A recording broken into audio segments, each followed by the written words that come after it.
Hello everyone, welcome to mind boosting classes. इस video में हम क्लास 6 हिंदी की बुक से अक्षरों का महत्व वाले पाठ का प्रश्न अभ्यास करने वाले हैं, यानी क्वेश्चन आंसर्स देखने वाले हैं। तो सबसे पहले निबंध से कुछ क्वेश्चन आंसर दिए गए हैं। तो प्रश्न 1 देख लेते हैं। पाठ में ऐसा क्यों कहा गया है कि अक्षरों के साथ एक नए युग की शुरुआत हुई? तो इसका उत्तर लिखोगे कि अक्षरों की खोज के साथ एक नए युग की शुरुआत हुई। अब आदमी अपने हिसाब किताब को लेकर रखने लगा, जिससे वह सभ्य कहा जाने लगा। आदमी के लिखना आरंभ करने से ही इतिहास का आरंभ हुआ और एक पीढ़ी के विचार दूसरी पीढ़ी तक पहुंचने लगे। इसी के साथ विकास गति तेज हुई। इस प्रकार एक नई युग की शुरुआत हुई। प्रश्न 2, अक्षरों की खोज का सिलसिला कब और कैसे शुरू हुआ? पाठ पर पढ़कर आपको उत्तर लिखने हैं। तो अक्षरों की खोज का सिलसिला लगभग 6000 वर्ष पहले शुरू हुआ था। इससे पहले व्यक्ति चित्रों के द्वारा अपने भाव व्यक्त करता था, जिससे पशु पक्षियों आदमियों के चित्र, बाद में भाव संकेत अस्तित्व में आए। इसके बाद अक्षरों की खोज की गई। प्रश्न 3, अक्षरों के ज्ञान से पहले मनुष्य अपनी बात को दूर दराज के इलाकों तक पहुंचाने के लिए किन किन माध्यमों का सहारा लेता था? उत्तर देख लेते हैं।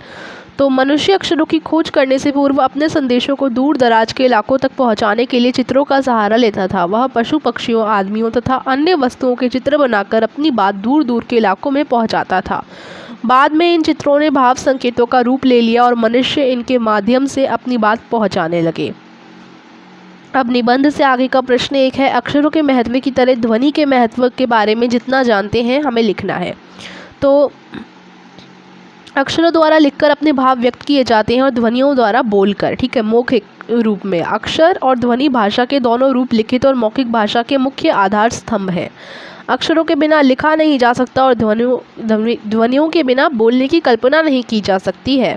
कान से सुनी गई प्रत्येक आवाज़ ध्वनि कहलाती है। अपनी भाषा की सार्थक ध्वनियों के उच्चारण द्वारा ही हम अपने भाव व्यक्त करते हैं। इसलिए अक्षरों के समान ही ध्वनियाँ महत्वपूर्ण है, ठीक है।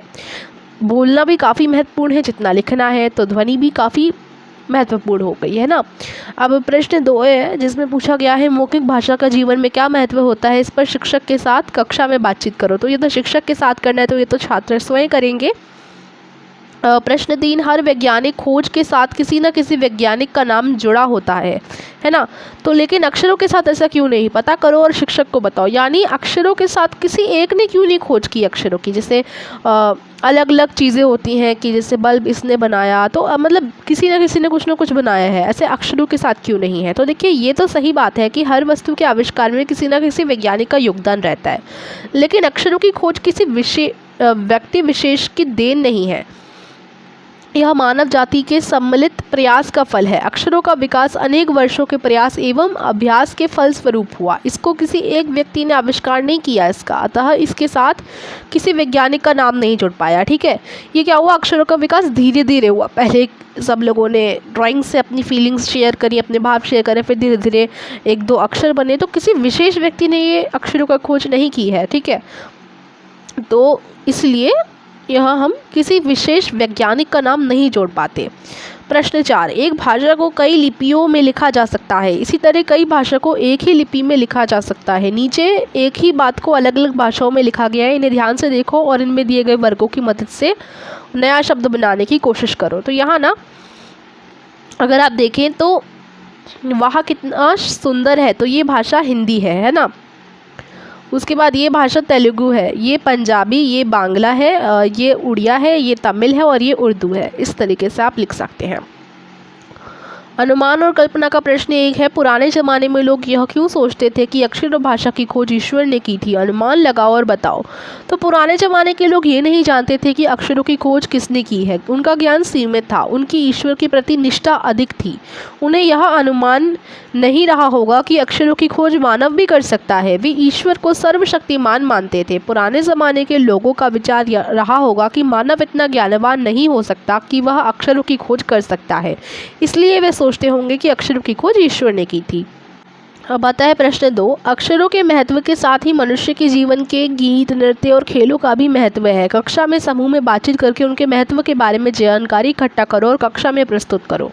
तो जीवन में गीत, नृत्य और खेलों का भी बहुत महत्व है। गीत नृत्य हमारे सांस्कृतिक विकास करते हैं हमारा, ठीक है। संगीत में 3 विधाएं शामिल हैं, गायन, ताल, सुर और नृत्य। संगीत को श्रेष्ठ कलाओं में रखा गया है। इसी प्रकार खेलकूद को भी मानवीय विकास में महत्वपूर्ण माना गया है। इनकी मदद से हम अपनी अभिव्यक्ति को पूर्णता देते हैं। खेलों से हम स्वस्थ रहते हैं और हमारा शारीरिक और मानसिक विकास होता है। खेल हमें सहयोग, एकजुटता, सहनशीलता, नेतृत्व गुण आदि को विकसित करते हैं। ठीक है, तो खेलना ज़रूरी है और बाकी नृत्य और गीत कला भी काफ़ी आवश्यक है। तो क्या होता अगर हमारे पास अक्षर ना होते और क्या होता अगर भाषा ना होती? तो पहला वाला जो है हमारे पास अक्षर ना होते, उसका देख लेते हैं कि क्या होता अगर हमारे पास अक्षर ना होते। तो अगर हमें अक्षरों का ज्ञान ना होता तो हम आज भी हज़ारों वर्ष पहले वाली दुनिया में भटकते, भावों विचारों को लिखकर व्यक्त ना कर पाते। तब हम अपना ज्ञान अगली पीढ़ी तक नहीं पहुंचा पाते और हमारा पूर्ण विकास नहीं हो पाता। हम वहाँ तक नहीं पहुँच पाते जहाँ आज है। भाषा भावों को प्रकट करने का साधन है। ठीक है, अब भाषा भावों को प्रकट करने का साधन है। तो अगर भाषा ही ना होती, तो भाषा नहीं होती तो हम अपने विचारों को ना तो बोलकर और ना लिखकर प्रकट ही नहीं कर पाते ना। हमारा सामाजिक दायरा बढ़ ही नहीं पाता और अलगाव बना रहता। जैसे पशु साथ रहकर भी अलग रहते हैं, वैसी स्थिति मनुष्य की भी हो जाती। ठीक है, प्रश्न 4 देखते हैं अब। तो अभी प्रश्न 4 नहीं है, अब अलग टॉपिक स्टार्ट हुआ है, भाषा की बात। यहाँ पर आपको थोड़ा व्याकरण की चीज़ें दी जाएंगी। तो व्याकरण यानी भाषा की बात का प्रश्न 1 है। अनादिकाल में रेखांकित शब्द का अर्थ है जिसकी कोई शुरुआत या आदि ना हो। यह शब्द मूल शब्द के शुरू में जोड़ने से बना है, इसे उपसर्ग कहते हैं। इन उपसर्गों को अलग करके मूल शब्दों को लिखकर उनका अर्थ समझो। जैसे असफल, तो इधर उपसर्ग है अ जो आगे जुड़ा होता है। ठीक है, अगर आ को हटा दिया जाए तो ये सफल हो गया है ना। तो यहाँ पर जो उपसर्ग हो गया, इसमें से आप उपसर्ग लिखेंगे इधर अ। ठीक है, अदृश्य में उपसर्ग यहाँ पर भी अ ही है। आ को हटा दिया जाए तो एक नया शब्द बन जाएगा दृश्य।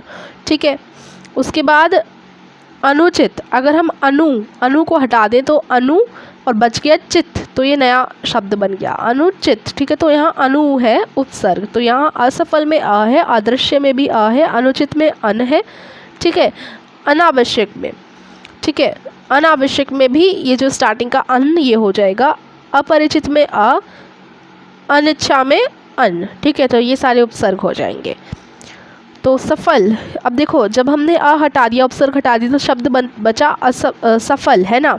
तो इसका मतलब होता है कामयाब। अदृश्य, अदृश्य में हमने जब हटाया तो दृश्य बना। दृश्य का अर्थ होता है जो दिखाई देता है। अनुचित, अनुचित में से मैंने बताया कि अन और न, अनु मैंने बताया था पहले, लेकिन आप अन्न लिखें तो अन्न में अगर मैंने हटाया तो ये ऊ की मात्रा बच गई और चित बच गया, तो क्या हो गया, उचित बच गया, है ना। तो उचित, उचित का अर्थ होता है ठीक।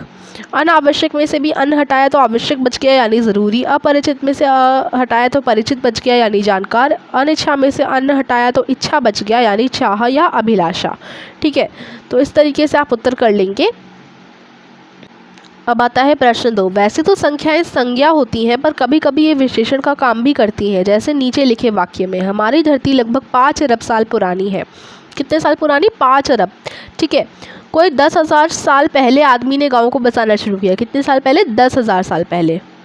तो इन वाक्यों में रेखांकित अंश साल संज्ञा के बारे में विशेष जानकारी दे रहे हैं, इसलिए संख्यावाचक विशेषण है। संख्यावाचक विशेषण का इस्तेमाल उन्हीं चीज़ों के लिए होता है जिन्हें गिना जा सके, जैसे 4 संतरे, 5 बच्चे, 3 शहर आदि। पर यदि किसी चीज़ को गिना नहीं जा सकता तो उसके लिए संज्ञा वाले शब्दों के अलावा मापतोल आदि के शब्दों का भी इस्तेमाल किया जाता है। जैसे 3 जग पानी, 1 किलो चीनी। तो 3 जग पानी, 1 किलो चीनी, तो ये जो 3 जग और 1 किलो है ना, तो यहाँ रेखांकित हिस्से परिमाणवाचक विशेषण हैं क्योंकि इनका संबंध मापतोल से है। अब आगे लिखे हुए को पढ़ो। खाली स्थानों में बॉक्स में दिए गए मापतोल के उचित शब्द छाट कर लिखो। तो 3 जग 1 किलो, जहाँ पर मापतोल से संबंध हो तो वो हमारे परिमाणवाचक विशेषण कहलाते हैं। ठीक है, जहाँ पर संख्या से संबंध हो, जैसे 2 साल 3 साल, तो वो संख्यावाचक विशेषण होते हैं। तो प्याला, कटोरी, एकड़, मीटर, लीटर, किलो, ट्रक, चम्मच, तो ये सारे हमें क्या दिए गए हैं? मापतोल के शब्द दिए गए हैं। अब इधर से हमें उचित शब्द छाटने हैं और इनके अंदर भरने हैं। तो 3 कटोरी खीर, 2 एकड़ ज़मीन, 6 मीटर कपड़ा, 2 कप कॉफ़ी, 1 ट्रक रेत, 5 किलो बाजरा, 1 लीटर दूध और 3 चम्मच तेल। इस तरीके से ये लिख दिया जाएगा। उसके बाद कुछ करने को। प्रश्न 1, अपनी लिपि की कुछ अक्षरों के बारे में जानकारी इकट्ठा करो जो अब प्रयोग में नहीं रहे। तो जो अब प्रयोग में नहीं रहे वो ये चीज़ें हैं, ठीक है। प्रचलित नए अक्षर जो अब प्रयोग में आ गए हैं, अब नए अक्षर जो प्रयोग में आ गए हैं वो अ, झ, ख, ल ये सारे हैं। तो मैंने हिंदी के बारे में लिखा है, ठीक है। उसके बाद प्रश्न 2 है, लिखित और मौखिक भाषा के हानि लाभ के बारे में दोस्तों के बीच चर्चा करें। तो ये सिर्फ चर्चा का प्रश्न है, तो आप चर्चा कर सकते हो, ठीक है। इसमें लिखने का कुछ है नहीं वैसे। प्रश्न 3, अक्षर ध्वनियों के प्रतीक होते हैं। उदाहरण के लिए हिंदी, उर्दू और बांग्ला आदि शब्दों में प्रत्येक अक्षर के लिए उसकी ध्वनि निर्धारित है। कुछ चित्रों से भी संकेत व्यक्त होते हैं। नीचे कुछ चित्र दिए गए हैं, उनका क्या संकेत व्यक्त है बताइए, मतलब उनसे क्या संकेत व्यक्त होता है आपको बताना है।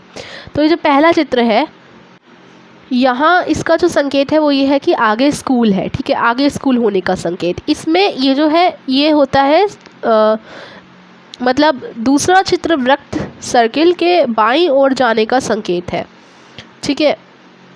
तीसरा चित्र सड़क दाईं ओर घूम रही है और चौथा सड़क बाईं ओर घूम रही है, ठीक है। तो प्रश्न 4, अपने आसपास के किसी मूक बधिर बच्चों के स्कूल में जाकर कुछ समय बिताइए और अपना अनुभव लिखिए। तो ये तो आप खुद से करेंगे, ठीक है। तो यही थे हमारे बुक वर्क, इस चैप्टर का क्वेश्चन आंसर्स थे। आशा करती हूँ आपको पसंद आई होगी वीडियो। तो वीडियो को लाइक कीजिए, चैनल को सब्सक्राइब कीजिए। धन्यवाद।